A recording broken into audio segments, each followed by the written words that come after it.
بسم اللہ الرحمن الرحیم الحمد للہ وکفی وسلام علی عبادہ الذین اصطفی خصوصاً علی خاتم الانبیاء محمد المصطفی وعلی آلہ واصحابہ وعلی کل من آمن واہتدی اما بعد۔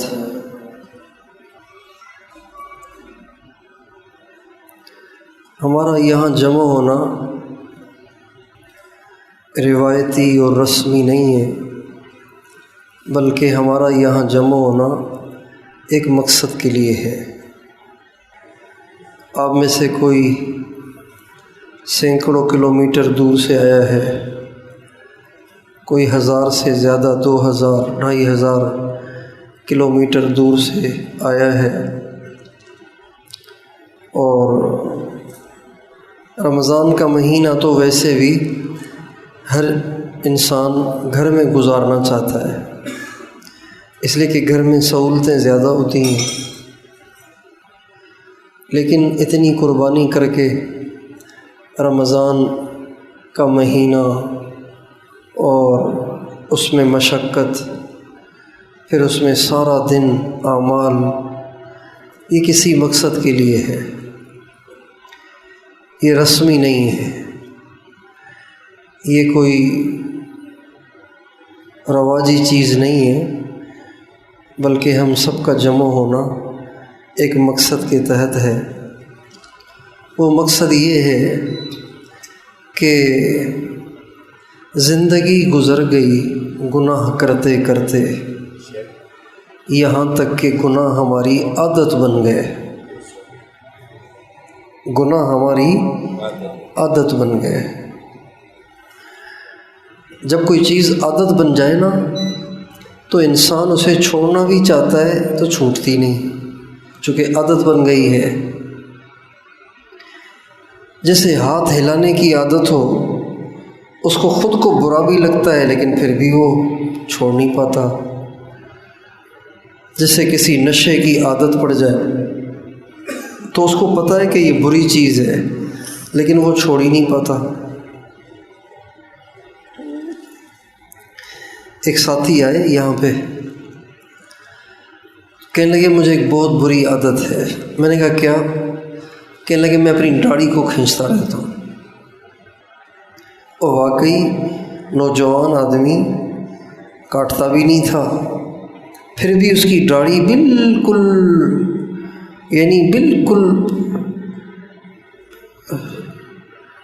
کیا کہوں،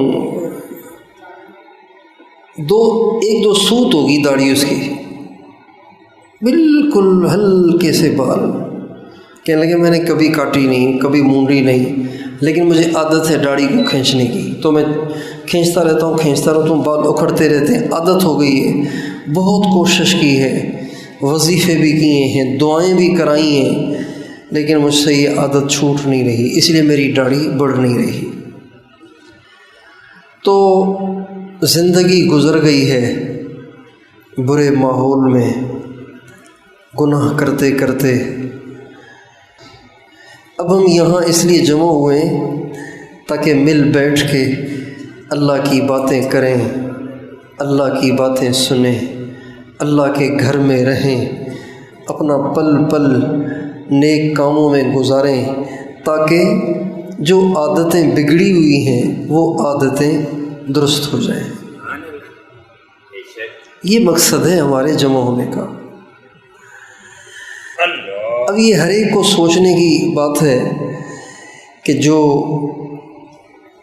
عادتیں میں یہاں چھوڑنے آیا تھا وہ میں چھوڑ بھی رہا ہوں، یا یہاں بھی وہی کر رہا ہوں جو پہلے کر رہا تھا۔ یہ سمجھنے کی چیز ہے، سوچنے کی چیز ہے۔ کسی بھی نامناسب کام کی جب عادت پڑ جائے تو اس کو چھوڑنے کے لیے سب سے پہلا کام اس کو چھوڑنے کی نیت، یہ میں نے نہیں کرنا، بس فیصلہ کر لے انسان، یہ کام میں نے نہیں کرنا۔ ہمارے بھائی مصطفیٰ کمال صاحب ہیں،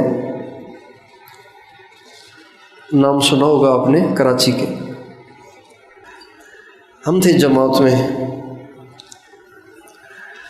تو وہ مجھ سے پوچھنے لگے کہ سگار پینا کیسا ہے، سگار پینا کیسا ہے۔ میں نے تو پہلے نام بھی نہیں سنا تھا سگار کا، انہی کے منہ سے سنا، سگار پینا کیسا ہے۔ میں نے کہا یہ کیا ہے؟ کہا نشہ ہے۔ میں نے کہا یہ تو ٹھیک نہیں ہے، یہ تو ناجائز ہے، تو گناہ ہے۔ کہنے لگے ہمارا جو سگار ہے نا وہ دبئی سے آتا ہے، ہمارا سگار کہاں سے آتا ہے؟ دبئی سے آتا ہے، اور میں 30 سال سے اس کا عادی ہوں۔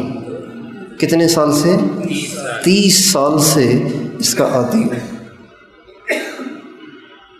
تو مجھے تو نہیں پتا تھا کہ یہ جائز نہیں ہے، اب آپ کہہ رہے ہیں کہ ناجائز ہے، تو بس اتنی سی بات۔ میں نے کوئی ان کو ترغیب نہیں دی، کوئی ان کو وعیدیں نہیں سنائی، چھوڑنے کے فضائل نہیں سنائے، کوئی ان کے سامنے 1 گھنٹہ بیان نہیں کیا، صرف اتنی سی بات۔ میں نے کہا یہ تو ٹھیک نہیں ہے، ناجائز ہے یہ تو۔ اگلے دن انہوں نے سنایا کہ آپ نے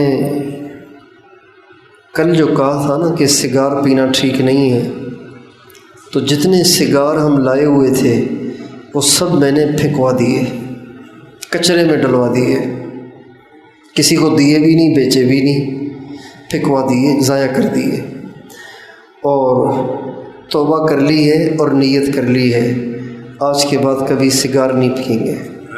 اس بات کو کوئی 3-4 سال ہو گئے ہیں، وہ دن اور آج کا دن انہوں نے سگار کو ہاتھ بھی نہیں لگایا۔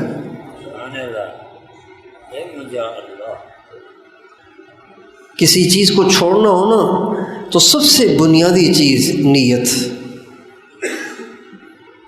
چھوڑنے کی نیت نہ ہو نا تو کہتے ہیں خوئے بدرا بہانہ بسیار۔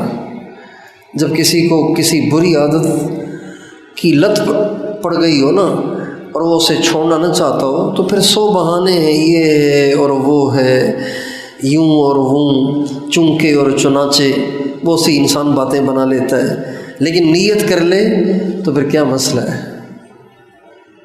حضرات صحابہ کرام شراب کے بڑے عادی تھے، شراب کے بہت عادی تھے۔ عرب میں شراب پانی کی طرح سے پی جاتی تھی، چونکہ عرب میں پانی تو ہے نہیں، ابھی بھی نہیں ہے، ابھی بھی پیٹرول سستا ہے، پانی مہنگا ہے، پیٹرول سستا ہے، پانی مہنگا ہے۔ تو اس وقت بھی پانی نہیں تھا، شراب بہت پیتے تھے، مٹکے بھرے رہتے تھے گھروں میں، مشکیزیں بھرے رہتے تھے، غریب سے غریب کے گھر میں بھی شراب کے مشکیزیں تو ہوتے تھے۔ جب قرآن پاک کی آیت نازل ہوئی انما الخمر والمیسر والانصاب والازلام رجس من عمل الشیطان، شراب پینا ٹھیک نہیں ہے، شراب ناپاک چیز ہے، غلط کام ہے، ناجائز کام ہے۔ بس یہ آیت صحابہ کے کانوں میں پڑتے ہی مشکیزے والوں کے مشکیزے ٹوٹ گئے، پھٹ گئے، مٹکے والوں کے مٹکے ٹوٹ گئے، جن کے ہاتھوں میں تھی انہوں نے پھینک دی، جن کے منہ میں تھی انہوں نے کلی کر دی، یہاں تک کہ جن برتنوں میں پیتے تھے وہ برتن بھی انہوں نے توڑ دیے۔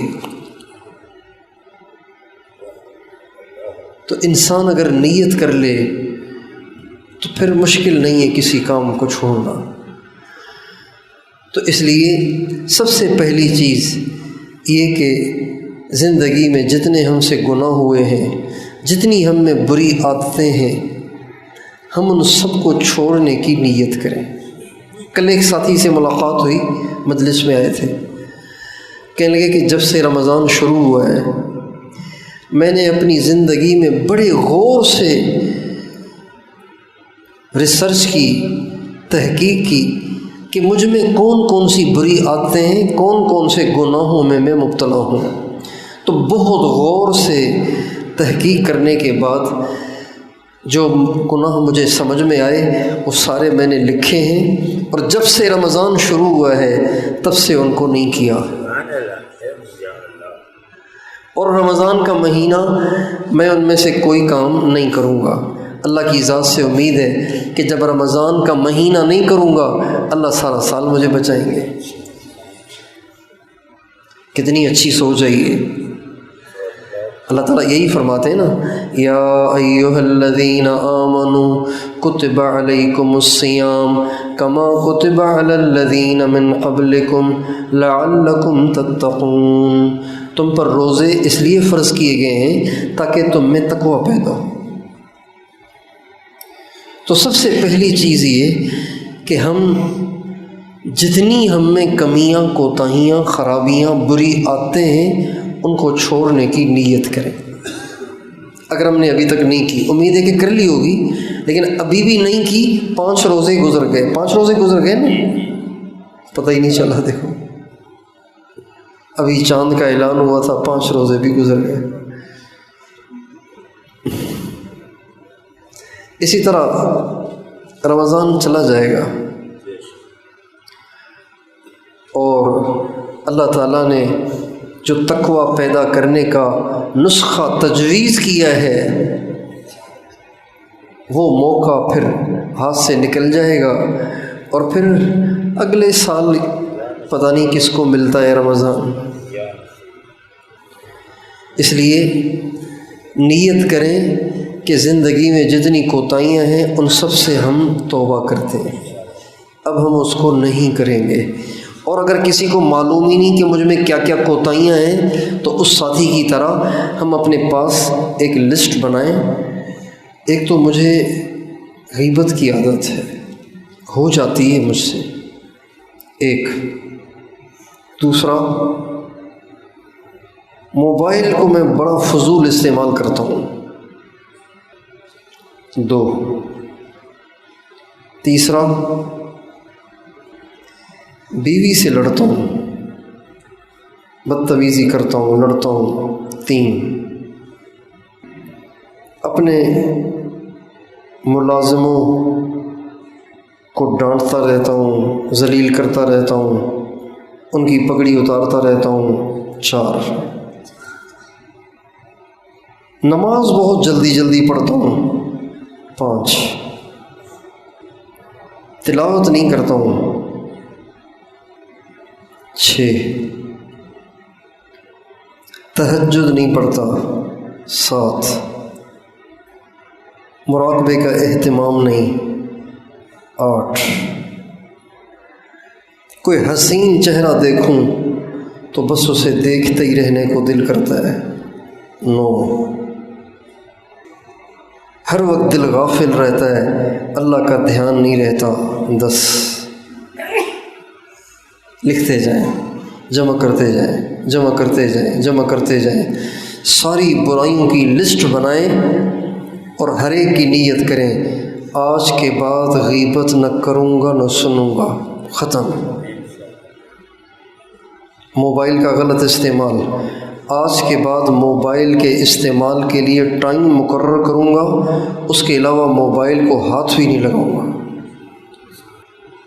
بیوی سے لڑتا ہوں، آج کے بعد بیوی چاہے کتنی بےعزتی بھی کرے میں بولوں گا نہیں، 3۔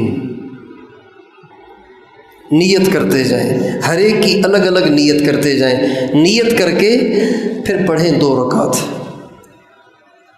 پھر پڑھیں 2 رکعت، اور سجدے میں سر رکھ کر اللہ کو بھی یہ فہرست سنائیں، یہ سب کمیاں میری وہ ہیں جو مجھے معلوم ہیں، میرے رب مجھ میں اور بھی بہت سی کمیاں ہیں جن کا مجھے ادراک ہی نہیں ہے، بس میں تجھے تیرے حبیب کا واسطہ دیتا ہوں، رمضان کے اس رحمت بھرے مہینے کا واسطہ دیتا ہوں، میری یہ ساری کمیاں تیرے ہسپتال میں داخل ہو گیا ہوں، میری یہ ساری کمیاں دور کر دے۔ روئیں اللہ کے سامنے۔ ہمارے نبی سجدے میں سر رکھا ہوا ہے، تہجد کا وقت ہے اور دعا کر رہے ہیں، کیا؟ رب اعط نفسی تقواها وزکها انت خیر من زکاها انت ولیها ومولاها، اے میرے رب مجھے تقویٰ دے، اور مجھ میں جتنی کمیاں ہیں اے میرے رب تو اسے دور کر۔ اے اللہ مجھ میں جتنی کمیاں ہیں تو اسے دور کر۔ تو ایک تو نیت کریں، کمیاں معلوم ہے تو ٹھیک ہے، ورنہ فہرست بنائیں، پھر ہر ایک کی دعا کریں، اور اس ماحول میں ان کمیوں سے بچنا آسان ہے۔ جب یہاں بچیں گے تو گھر بھی جا کے اللہ کی ذات سے امید ہے کہ بچنا آسان ہوگا۔ تو کیا خیال ہے رمضان کے اس مبارک مہینے میں اپنے آپ کو بچائیں گے نا کمیوں سے؟ اور اللہ تعالیٰ سے رو رو کر یہ دعا کریں کہ اللہ تو نے ہم پہ روزے اس لیے فرض کیے تھے کہ ہم میں تقویٰ پیدا ہو، تو میں نے روزے تو جیسے کیسے رکھ لیے ہیں، اب تقویٰ پیدا کرنا تیرا کام ہے، میرے ہاتھ میں تو نہیں۔ جیسے کیسے روزے تو میں نے رکھ لیے ہیں، اب میرے اندر تقویٰ پیدا کرنا تیرا کام ہے۔ اے اللہ جیسے روزے رکھنے چاہیے مجھ سے ویسے نہیں رکھے جا رہے، لیکن تو میرے کھوٹے سکوں پہ مجھے پورا پورا سامان عطا فرما، میرے کھوٹے روزوں پر مجھے کامل تقویٰ عطا فرما۔ اے اللہ میری مثال حضرت یعقوب علیہ السلام کے بیٹوں کی سی ہے، جو یوسف علیہ السلام کے پاس عزیز مصر سمجھ کے آئے تھے، اور ان کے پاس پیسے تھوڑے تھے، غلہ پورا مانگ رہے تھے۔ یوسف علیہ السلام بڑے کریم تھے، انہوں نے تھوڑے پیسے لے کے زیادہ غلہ دے دیا۔ اے اللہ وہ تو کریم تھے، آپ تو کریموں کے بھی کریم ہیں، میرے کھوٹے روزوں پر مجھے کامل تقویٰ دے دے۔ روزے کھوٹے ہیں، روزوں سے تقویٰ تو طے ہے، اللہ نے کہا ہے روزوں سے تقویٰ تو طے ہے، لیکن روزے وہ جو کامل ہوں، اصول اور آداب کے ساتھ ہوں۔ اے اللہ اصول اور آداب کے روزوں پہ تقویٰ تو دینا ایک عدل ہے، ایک قانون ہے، ایک ضابطہ ہے۔ مجھے تجھ سے ضابطے اور عدل کی امید نہیں ہے، میں تو تیرے فضل کی امید لگائے بیٹھا ہوں، تو مجھے اپنے فضل سے کھوٹے روزوں پر بھی تقویٰ دے دے۔ مانگیں گے اللہ سے، فضل مانگیں، فضل۔ ایک دفعہ آپ علیہ السلام نے فرمایا لن ينجو احدکم بعملہ، تم میں سے کوئی بھی نیک عمل کر کے نجات نہیں پا سکتا، کوئی بھی چاہے کتنی نیکیاں کر لے، لیکن عمل کے بل بوتے پر وہ نجات نہیں پا سکتا۔ تو صحابہ نے کہا ولا انت یا رسول اللہ، یا رسول اللہ آپ؟ فرمایا میں بھی نہیں پا سکتا، الا ان یتغمدنی اللہ بفضل منہ ورحمہ، ہاں اللہ اپنا فضل کر لے تو پھر ٹھیک ہے، پھر ہو جائے گا۔ تو ہم اللہ تعالیٰ سے ضابطہ نہ مانگیں، ہم اللہ پاک سے فضل مانگیں، فضل، تیرا فضل چاہیے۔ جب مسجد سے ہم نکلتے ہیں نا، مسجد سے نکلتے ہیں تو کیا مانگتے ہیں؟ اللہم انی اسألک من فضلک، اے اللہ فضل دے دے۔ اللہ، فضل بڑی عجیب چیز ہے، فضل۔ حضرت سلیمان علیہ السلام نے اللہ تعالیٰ سے دعا کی حب لی ملکن لا ينبغی لأحد من بعدی، مجھے ایسی بادشاہت دے کہ میرے بعد کسی کو نہ ملے۔ اللہ تعالیٰ نے جنات، جانور، ہوائیں سب مسخر کر دی ان کے لیے۔ ایک تخت انہوں نے بنوایا تھا، 10 لاکھ آدمی اس کے اوپر بیٹھتے تھے۔ کتنے آدمی؟ 10 لاکھ آدمی بیٹھتے تھے۔ پرندوں کو حکم دیتے، وہ ان سب پر یوں سائبان بنا کے ان پہ سایہ کرتے تھے۔ پروں کو پھیلا کر، کتنے پرندے ہوں گے اتنے بڑے مجمع پہ سایہ کرنے کے لیے۔ پھر ہوا سے کہتے اب اسے اٹھاؤ اور چلو شام، چلو یمن، چلو ادھر، چلو ادھر، غدوہا شہرن ورواحها شہرن۔ آدھے دن میں 1 مہینے کا سفر طے ہوتا تھا، آدھے دن میں 1 مہینے کا سفر طے ہوتا تھا۔ ایک دفعہ حضرت سلیمان علیہ السلام کا دربار سجا ہوا تھا، تو دیکھا کہ ہدہد نہیں ہے۔ ہدہد ایک پرندہ ہے، اس کو اللہ نے یہ صفت دی ہے کہ وہ پانی پہچان لیتا ہے، کون سی زمین میں پانی ہے اس کو پتہ چل جاتا ہے، یہاں پانی ہے یا نہیں اس کو پتہ چل جاتا ہے۔ تو ہدہد کو رکھا ہوا تھا، دربار سجا ہوا ہے، ہدہد ہے نہیں، تو فرمانے لگے مالی لا اری الہدہد ام کان من الغائبین لَأَذْبَحَنَّهُ أَوْ لَيَأْتِيَنِّي بِسُلْطَانٍ مُبِينٍ۔ ہدہد کہاں ہے؟ نظر نہیں آ رہا۔ اگر اب میرے پاس آیا نا، یا تو مجھے صحیح عذر پیش کرے کہ کیوں نہیں آیا، اور اگر عذر پیش نہ کیا تو میں اسے ذبح کر دوں گا۔ تھوڑی دیر میں ہدہد آ گیا، تو ہدہد سمجھ گیا کہ بادشاہ سلامت ناراض ہیں، کہنے لگے بادشاہ سلامت ناراضگی معاف، میں اصل میں نکلا ہوا تھا، تو پھرتے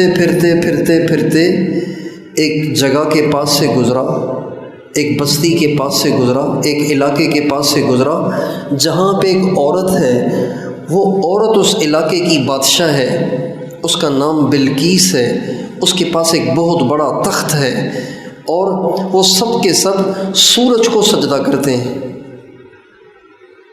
یہ میں وہاں سے خبر لے کے آیا ہوں۔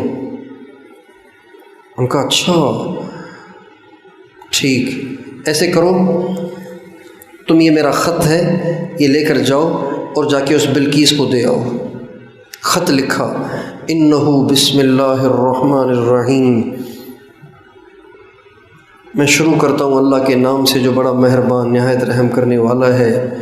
یہ سلیمان کی طرف سے جو اللہ کا رسول ہے، اللہ کا نبی ہے۔ اللہ تعالی علی واتونی مسلمین، تم سب کے سب میرے تابع دار بن کے میرے پاس آ جاؤ اور مجھ پہ سرکشی نہ کرو، بغاوت نہ کرو، ورنہ اچھا نہیں ہوگا۔ یہ خط پہنچا، بلقیس نے لوگوں کو جمع کیا جو اس کے درباری تھے، ان کو جمع کیا، ان سے کہا کیا کرنا چاہیے، یہ خط آیا ہے میرے پاس۔ تو انہوں نے کہا کہ ملکہ صاحبہ بات یہ ہے کہ نحن اولو قوت و اولو بأس شدید، ہم جو ہے نا، ہم چھوٹے لوگ نہیں ہیں، بڑے طاقتور لوگ ہیں، اللہ نے ہمیں بڑی طاقت دی ہے، اگر آپ مقابلہ کرنا چاہتی ہیں ہم حاضر ہیں، لیکن ہمارا اصرار نہیں ہے۔ والامر الیک، معاملہ آپ کے ہاتھ میں ہے، آپ کا جو حکم ہوگا ہمارے سر آنکھوں پر۔ یہ بلقیس کے درباریوں نے کہا، اس کا جو چیف آف آرمی تھا اور اس کے جو درباری تھے، اس کے جو وزیر وزراء تھے، ان سب نے یہ مشورہ دیا۔ ہمارا اس بستی میں جانا ہوا جہاں بلقیس کا تخت ہے، وہاں ہمارا جانا ہوا۔ اس بستی کا نام ہے مآرب۔ اس بستی کے باہر ایک بہت بڑا بورڈ لگا ہوا ہے، بورڈ مآرب بستی کے باہر بورڈ لگے ہوتے ہیں نا، بستیوں کے باہر بورڈ ہوتے ہیں، خوش آمدید، سندھ میں بھلی کرے آیا، اور پشتو والوں کے ہاں پخیر راغلے۔ تو وہاں بورڈ جو لگا ہوا تھا نا شہر میں داخل ہونے سے پہلے، اس پہ یہ آیت لکھی ہوئی تھی، نحن اولو قوت و اولو بأس شدید، ہم بڑے طاقتور لوگ ہیں اور ہم بڑے جنگجو لوگ ہیں۔ تو بلقیس نے کہا کہ ان الملوک اذا دخلوا قریۃ افسدوها وَجَعْلُوا أَعِزَّةَ أَهْلِهَا أَذِلَّةً وَكَذَلِكَ يَفْعَلُونَ۔ بات یہ ہے کہ بادشاہ جو ہوتے ہیں نا، جب کسی بستی میں داخل ہوتے ہیں تو تہس نہس کر دیتے ہیں، ذلیل کر دیتے ہیں، تباہ و برباد کر دیتے ہیں۔ اس لیے میری رائے، میری سمجھ میں یہ آ رہا ہے کہ میں اس کے پاس بہت سارا مال پیسہ ہدیے میں بھیج دیتی ہوں۔ اگر وہ ہوگا بادشاہ تو مال پہ ہی خوش ہو جائے گا، اگر ہوگا وہ نبی تو پھر مال پہ خوش نہیں ہوگا، لہٰذا نبی کی تو ماننے میں ہی خیر ہے۔ چنانچہ اس نے بہت سارا مال، پیسہ، سونا، چاندی، ہیرے جواہر بھیج دیے ہدیے کے لیے۔ جب وہ مال پیسہ آیا تو حضرت سلیمان علیہ السلام نے کہا یہ سب واپس لے جاؤ، مجھے ان کی ضرورت نہیں ہے، اللہ نے مجھے اس سے بہت کچھ دے رکھا ہے، اور اب تیار ہو جاؤ، تمہارے ساتھ جنگ ہوگی۔ بس یہ پیغام پہنچتے ہی ملکہ بلقیس نے کہا اب تو ہمیں ان کے پاس جانا چاہیے۔ چنانچہ وہ وہاں سے چل پڑی۔ حضرت سلیمان کا دربار سجا ہوا ہے۔ سلیمان علیہ السلام نے کہا اپنے درباریوں سے ایکم یاتینی بعرشہا قبل ان یاتونی مسلمین، جب تک بلقیس میرے پاس پہنچے، اس کے پہنچنے سے پہلے کوئی ہے جو اس کا تخت اٹھا کے یہاں لے آئے؟ اتنا بھاری بھرکم ہزاروں ٹن کا جو تخت ہے وہ کوئی اٹھا کے لے آئے؟ تو ایک جن کھڑا ہو گیا، ایک جن دیو، اس نے کہا میں لے آؤں گا۔ فرمایا کتنی دیر میں؟ کہا جی آپ کا جو دربار لگا ہوا ہے نا، اس دربار کے برخاست ہونے سے پہلے لے آؤں گا۔ فرمایا نہیں، اتنی دیر ہم صبر نہیں کرتے، اس سے جلدی کون لائے گا؟ تو آصف بن برخیا ایک بزرگ تھے، انسان تھے، بزرگ تھے، آصف بن برخیا، وہ وہاں بیٹھے ہوئے تھے۔ حضرت سلیمان علیہ السلام کے امتی تھے، اللہ کے ولی تھے، ان کو اسم اعظم آتا تھا، اللہ کا نام لینا جانتے تھے، اللہ سے لینا جانتے تھے، دعا کرنے کا ان کو اللہ نے ڈھنگ دیا ہوا تھا۔ کہنے لگے حضرت بندہ حاضر ہے۔ کہا کتنی دیر میں؟ کہا آپ آنکھوں کو یوں کریں، کھولنے سے پہلے تخت یہاں ہوگا۔ 1 مہینے کی مسافت ہے۔ یہ بات ہو رہی ہے فلسطین میں اور تخت ہے معارب یمن میں۔ کب آنکھوں کو یوں کریں، کھولیں گے تو تخت یہیں ہوگا۔ چنانچہ ایسے ہی ہوا۔ سلیمان علیہ السلام نے یوں کیا، آنکھوں کو بند کیا، کھولا تو تخت سامنے۔ سلیمان علیہ السلام نے فرمایا ھذا من فضل ربی لیبلونی ااشکر ام اکفر، یہ میرے رب کا فضل ہے، میرا کمال نہیں ہے، یہ کیا ہے؟ میرے رب کا فضل ہے۔ یہ ہے فضل، فضل ہو جائے تو اتنا کچھ ہو جاتا ہے۔ اس لیے ہمیں ہمیشہ اللہ تعالیٰ سے کیا مانگنا چاہیے؟ فضل، عدل نہیں، ضابطہ نہیں، قانون نہیں، آئین نہیں، فضل۔ اللہ جل جلالہ۔ فضل کا ترجمہ ہے ایکسٹرا، اضافی، ایکسٹرا۔ حیدرآباد، کراچی کے ہوٹلوں پہ آپ کھانے جائیں گے نا تو پہلے وہ آپ کو پلیٹ پیش کرے گا، پھر گاہک کہے گا گریوی بھی لا دینا، تو وہ آدھی سے کم پلیٹ اور لے آئے گا۔ یہ ہے فضل۔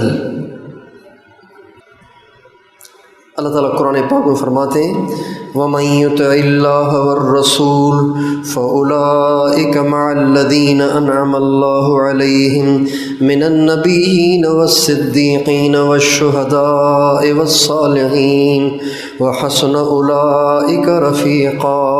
جو اللہ اور اس کے رسول کی مانے گا، اللہ اسے قیامت کے دن نبیوں کے ساتھ، صدیقین کے ساتھ، شہداء کے ساتھ، صالحین کے ساتھ اٹھائے گا، اور یہ بڑے اچھے دوست ہیں۔ آگے پتہ ہے کیا فرماتے ہیں؟ ذالک الفضل من اللہ، یہ خود سے نہیں ہوگا، یہ اللہ کا فضل ہے۔ یہ کیا ہے؟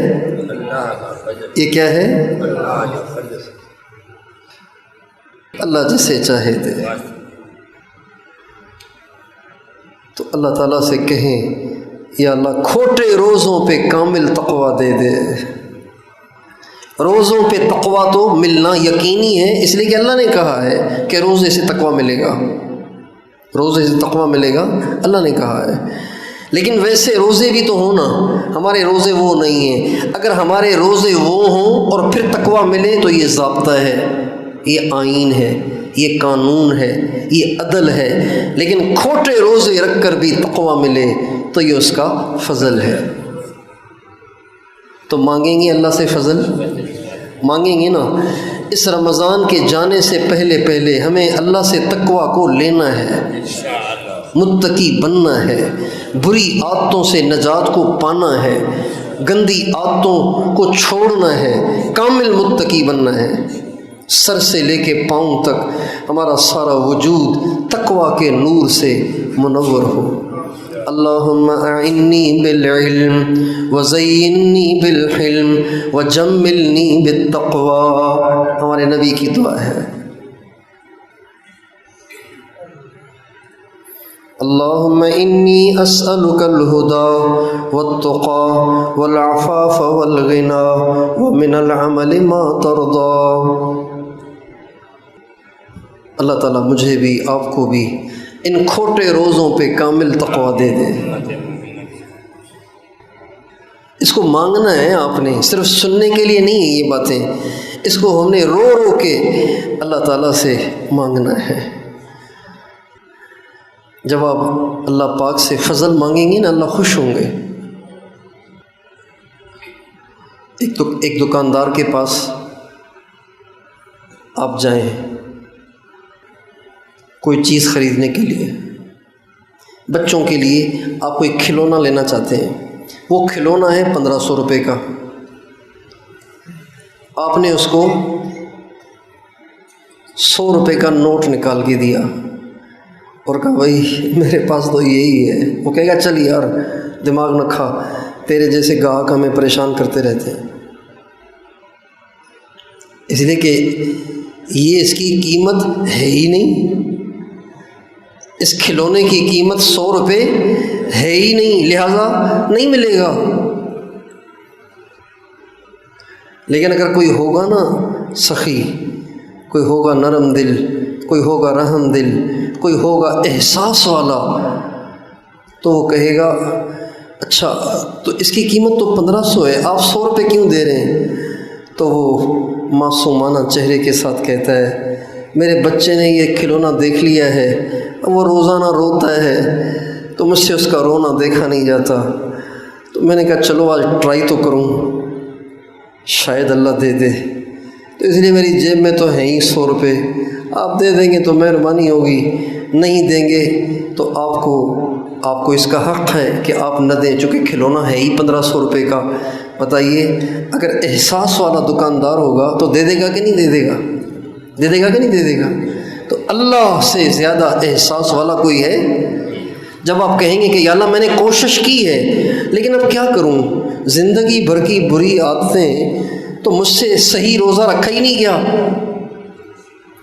جیسا رکھا گیا ہے میں نے ویسا ہی رکھا ہے، اب کیا کروں میں، اور سر کے بل تو کھڑا نہیں ہو سکتا ہوں میں، بس جیسا میں نے رکھا ہے مجھے اسی پہ تقویٰ دے دے، مہربانی کر، تیرے خزانوں میں کیا کمی ہے، تیرے خزانوں میں کیا کمی ہے۔ آپ علیہ السلام کی ایک دعا ہے، یا من لا تضرہ الذنوب ولا تنقصہ المغفرہ، اے وہ ذات جس کو میرے گناہوں سے کوئی نقصان نہیں، اور اگر مجھے معاف کر دے تو اس کے خزانے میں کوئی کمی نہیں ہوگی۔ معاف کر میرے وہ گناہ جن سے تجھے نقصان نہیں، اور دے دے مجھے وہ معافی جس سے تجھے کوئی نقصان نہیں، جس سے تجھے کوئی کمی نہیں ہوگی، تیرے خزانے میں کوئی کمی نہیں ہوگی۔ اللہ مانگیں گے نا انشاءاللہ۔